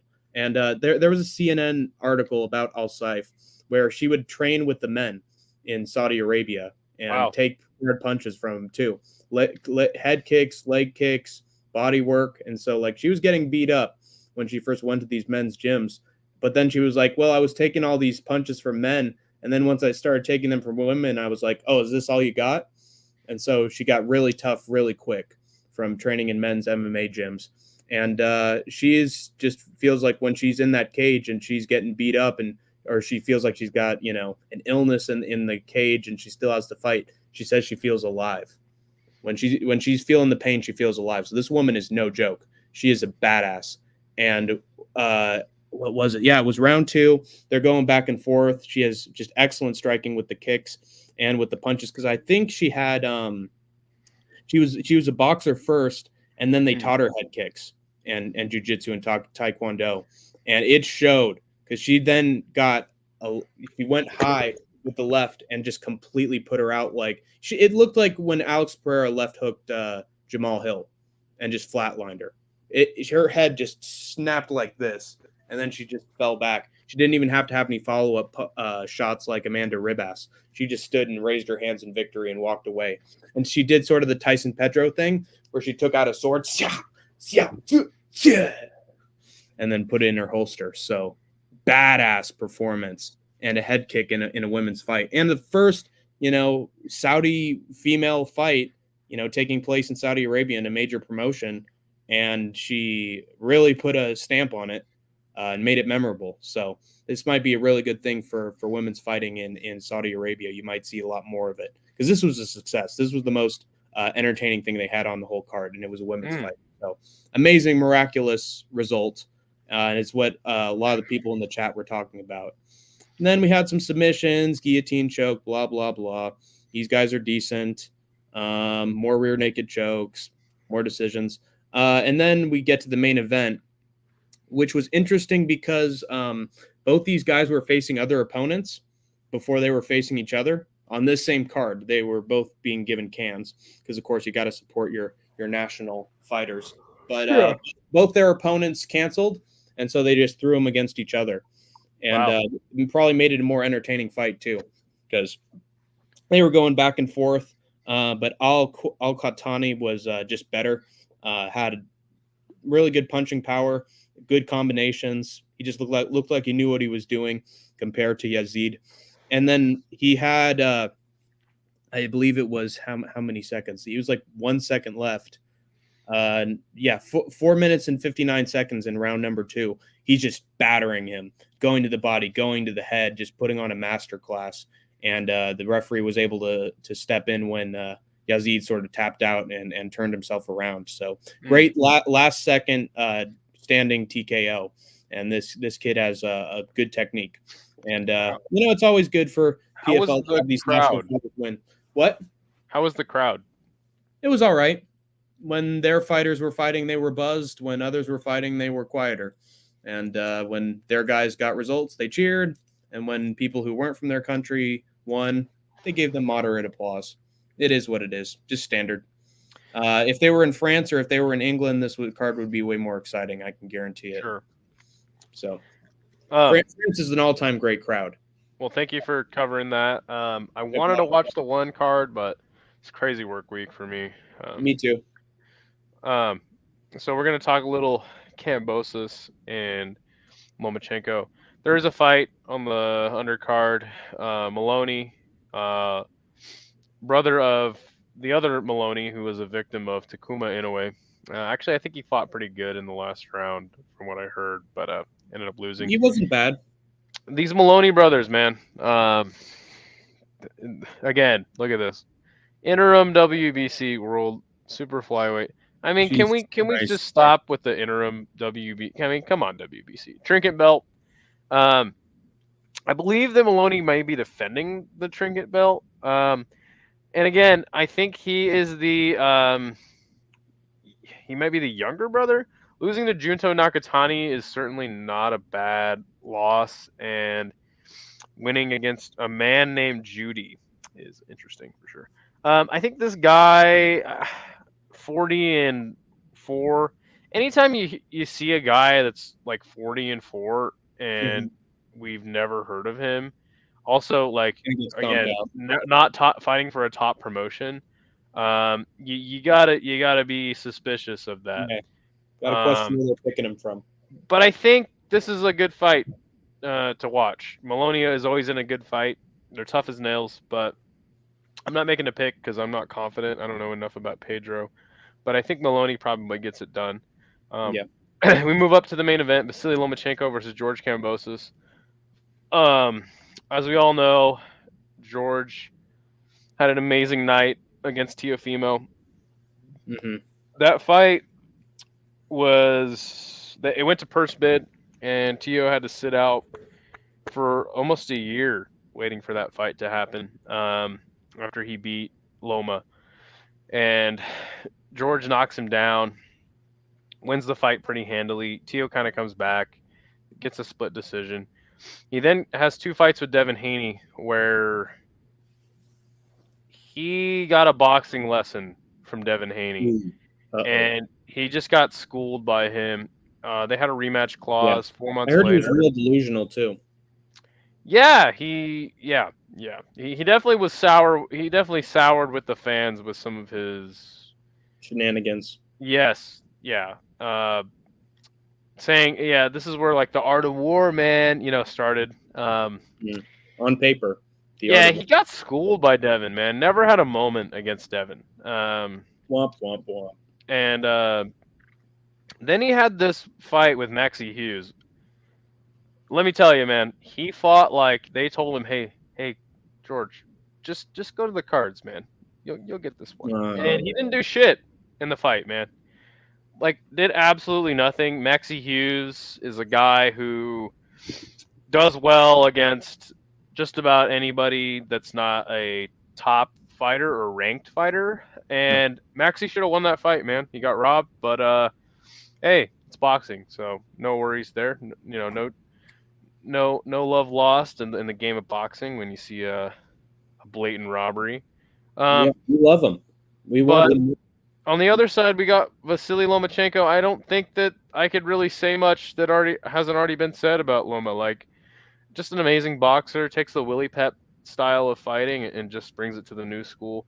Lost that fight to Teo. This is actually the first boxing match I ever sat down and watched, was him versus Teo. And I couldn't tell what was happening because shit was happening so fast at 135. These guys are really fast. And Teo outboxed him. Apparently his shoulder was hurt. He loses the decision there. Comes back against another Nakatani where he just beats the absolute dog shit out of him. And same with Richard Comey. That was a beating he put on Comey, though he went to decision with him. Loma doesn't have a lot of punching power. I then watched a fight with him and Jermaine Ortiz where I thought Loma sort of got gifted that one. Mm-hmm. He then loses a match to Devin Haney. By the way, we have a series called Settling the Score. And we did a review of that fight. It was a closely contested match. Could have went either way. It was a great fight. Well, both guys had their moments and their shots. Go back and watch that one if you get a chance. But I think that fight, if it was the Loma of a few years ago, he wins that fight, no problem. Sure. Yeah, takes more rounds. And yeah, I think Loma is slowing down for sure at this point in his career. He's 36. Kambosos is 30. Loma's a big favorite, minus 550. George plus 33, 330 as the underdog. Loma, the decision is the most likely outcome. Yeah, makes sense. Again, Tapology, look, 93%, 7% Loma. Tapology is not the best. It's a different boxing. game in boxing. It's different for boxing. Yeah, 100%. Not the best resource for boxing, but Loma not a big puncher. The way he gets a knockout here is by the body. George is a little susceptible to a body shot. I could see him getting it maybe in the 6th, 7th, 8th round. But on the other side, Kambosos, he fights the best in the fights he's supposed to lose bad. Now, outside of the Devin Haney match, winning just that spectacular night against Tio, crazy that was already 2 years ago.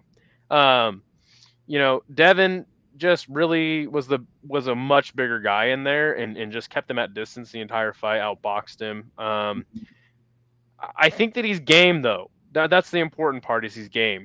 He's game. He wants to box. Outside of that Maxie Hughes performance where I think he was just told to go to the cards and get the win so we could get this Loma fight.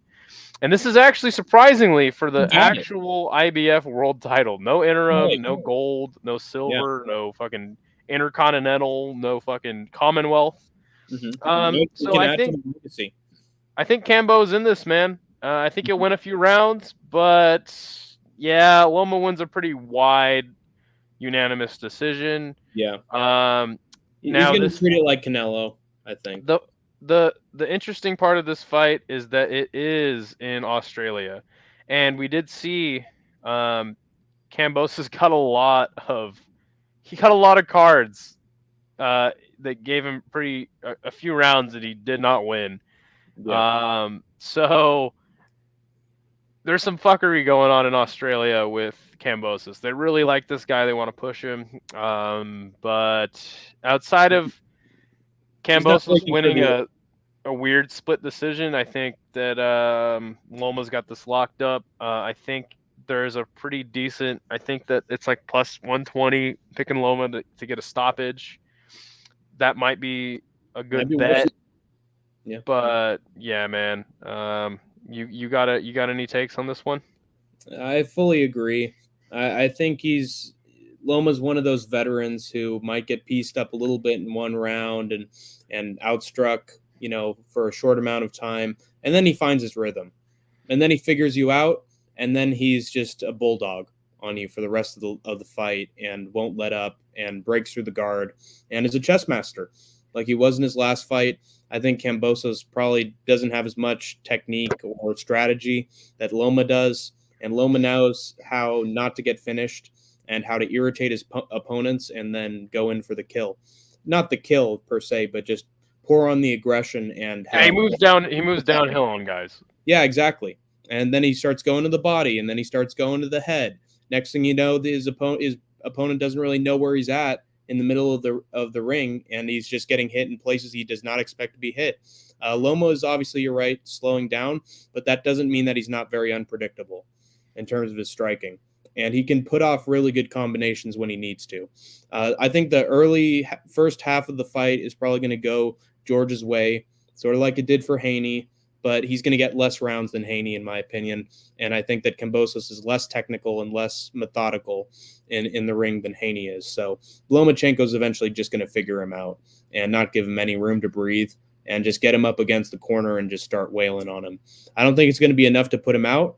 I'm not sure what Lomachenko's power is at this point, if he has enough power to put away such a young dog, but I feel like young blood, but I think he's definitely going to give him a good fight and hurt him in moments and win rounds clearly. I think he's going to treat him like Haney and snap the head back every once in a while, and that'll make it clearly, a round win for him.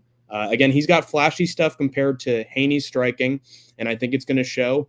And over time, the more he just gets those flashy hits, the more he's going to win those rounds. So I feel like he's going to end up being undeniable by the time the final bell rings. So yeah, definitely excited for this fight. And 135 is one of my favorite weight classes to watch in boxing. 130, 135, 40, all great weight classes. We're going to quickly go over a fight that happened on Monday.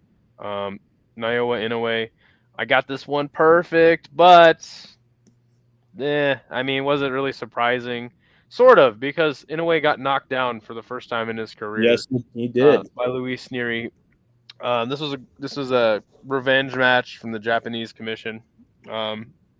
This guy, Luis Nery, has failed drug tests. He's missed weight, got a lifetime ban. They lifted it for Inoue to slay him in the Tokyo Dome, which is actually the first boxing match held in the Tokyo Dome since Buster Douglas versus Mike Tyson. Beat Mike Tyson. That's why they were making the comparisons that Inoue could get knocked out like Mike Tyson, and they got close. Do I really care about Inoue? No, I don't. I don't really give too much about him, but he's getting to that point, man, where he's just kind of undeniable, man. You got to watch this guy box, man. He's a virtuoso. Really entertaining. He's a master boxer, has some power, has a lot of power for the lighter weight classes. Yeah, I got the pick perfect, but again, it wasn't that surprising. He knocks him down like what, 5 times en route to that knockout victory. Puts him out. It was a great event for Japan, and great for its champions too. Great for its champions. And his little brother Tacoma gets a win over the other Maloney brother. But at this point, man, like he's running out of guys to fight. I believe this was for the 122 belt.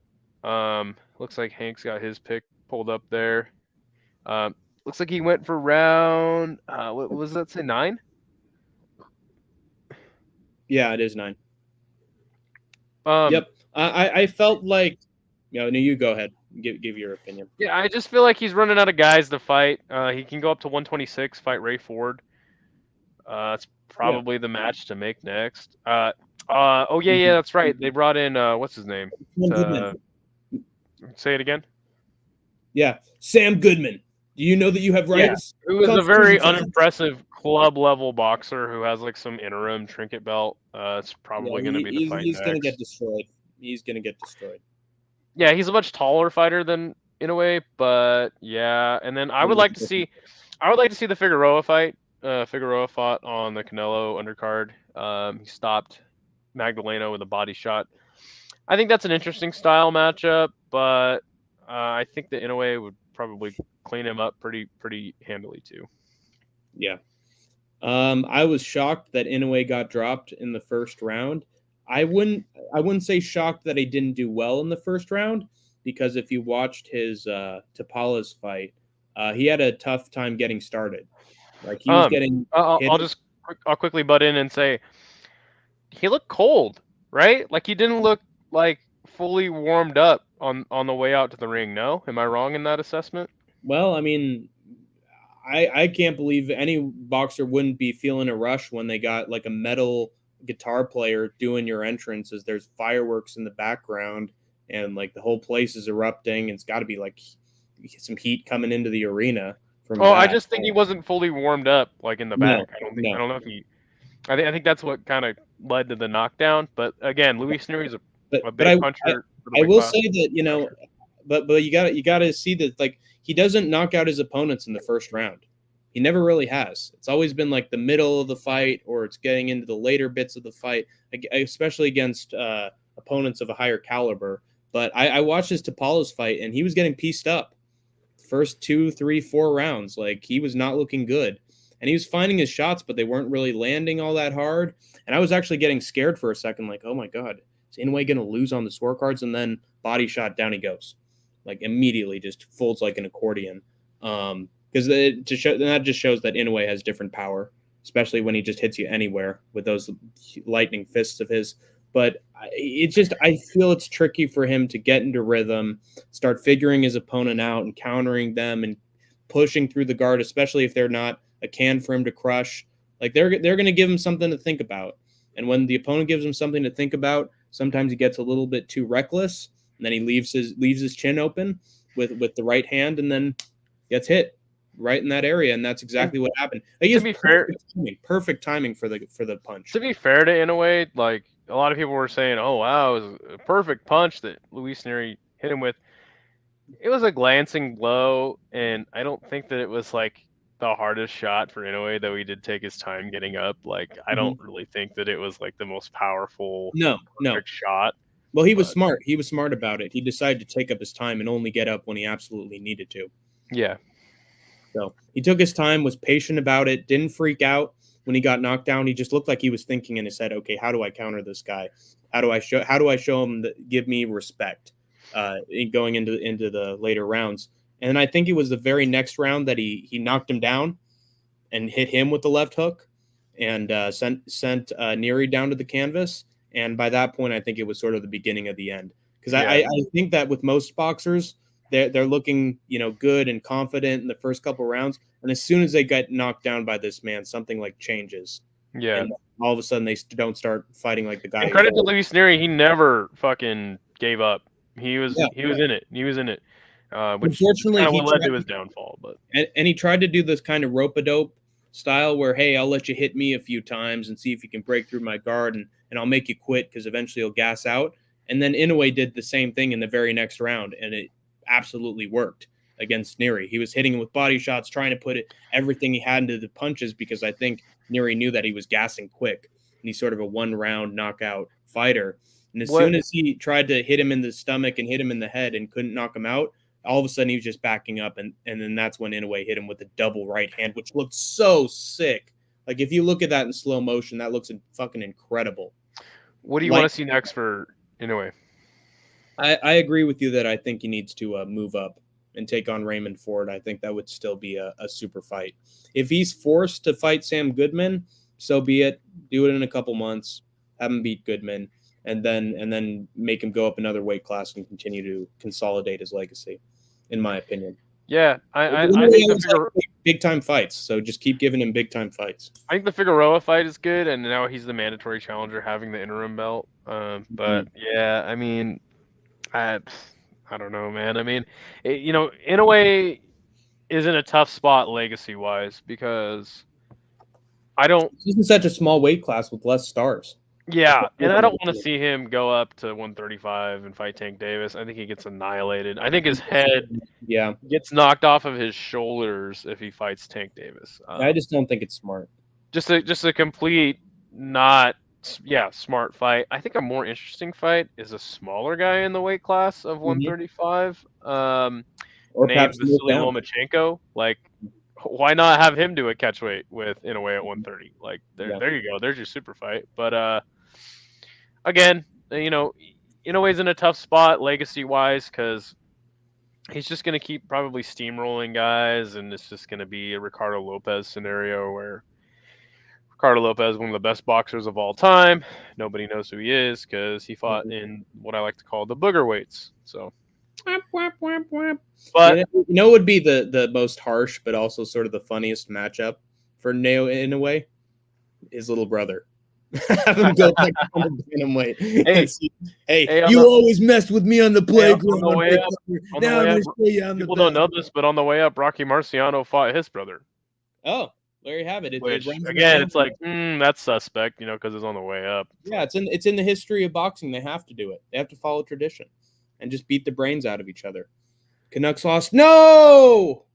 Oh, Listen, no. Misha, I love you, dude, but I don't want to hear your hockey takes, man. I love you, but I don't know. I can't contribute anything to the conversation, man. Yeah. And so to end this show, just wanted to get your thoughts quickly. I think I already know what they are, but just want to get your thoughts. Oh, I like boxing and kickboxing too. I mean, combat sports, I guess, is what you should have said. But I see. yeah. I would have been Um, wrong in that case. but I just want to get your thoughts quickly on the John Jones, Tom Aspinall situation. Have you heard anything about this as of recent? So I think I sent a message in the City Life Discord where I said that Stipe Miocic said in an interview that the Jones fight is pretty much a done deal, and that all they have to do is sign the contract and they got the fight, and it's going to be in November. I'm sorry, little anger, the devil on my shoulder slipped out a little bit there, but yeah, it looks like the fight's done. It's finalized, and all they have to do is just announce it, which is just such injustice in MMA and completely goes against the rules of the UFC's lineage of interim champions. I mean, this has happened before. The whole Khabib and Tony fiasco. That we've had moments where these interim champions just do not fight for the belt, but this is another level.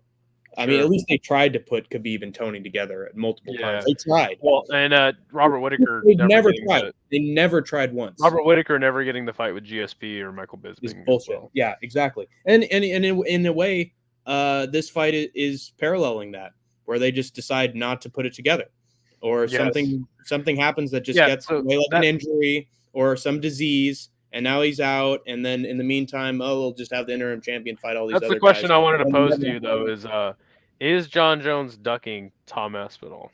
Absolutely he is.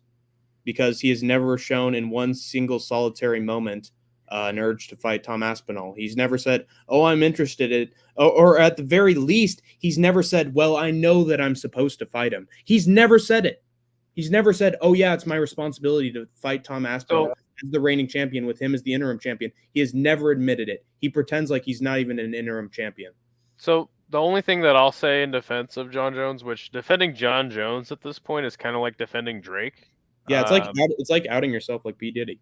Sure. The only thing I'll say in defense of John Jones is I don't think, and to my knowledge at least, I don't think the UFC has ever offered him that fight. He's not asking for it, that's for sure. Yeah, exactly. And I don't think anyone really cares outside of some casual fans and people in Cleveland, Ohio, care about Stipe fighting John. I think that's a pretty foregone conclusion. I mean, the numbers are strictly going to come from the Jones casuals and the Jones fans. That's what they're getting in terms of pay-per-views. That's who's showing the show. And John Jones isn't a big pay-per-view draw either. But I did see that. I didn't see the tweets, but I did read some news and listen to some stuff about him wanting to fight Alex Pereira, saying that's a bigger fight. Ridiculous. Which again, he's probably right, because I know a lot of casual fans that know who Alex is, but they don't know who Tom is. But yeah, man, it's just so dumb that Tom. Regardless of it, depending on the timing, this could have been a big fight.